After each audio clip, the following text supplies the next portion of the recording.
Guys, ito may bago na naman ako dumating na Shopee sa order ko sa Shopee. Ang tawag po dito ay Mini Electric Nose Trimmer. I-unbox po natin ha. Ito ko po sa inyo kung ano po ang itsura niya. Mini Electric Nose Trimmer. Alam niyo ba kung ano ibig sabihin nun? Pantanggal po ng tutsang sa ilong. Sa ilong po natin. Masaba po kasi yung para po may mga antena ng ipis sa ating ilong. Ito po. Po siya. I-unbox po natin. Wait po.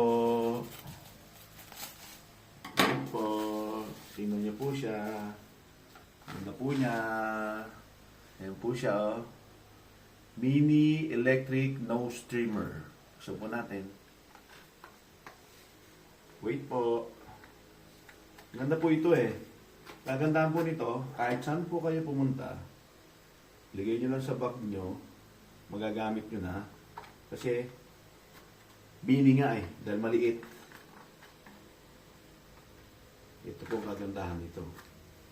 Dali po. Mini Electric Nose Trimmer. Let's go! This is it. Ayan po. Ganito po itsura niya.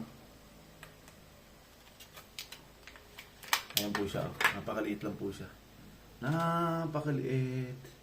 Napakaliit. Ayan po. Electric nose trimmer po. Mini. Para po dito yan ha. Pantanggal po ng mga buhok sa ilong. Mga tutsang. Ito po yan. Sa gawa ko kasi para may mga ante-antena ng ipis sa ilong. O, ayan. Ito po, very handy. Bumili na po kayo nito. Napakaganda po nito.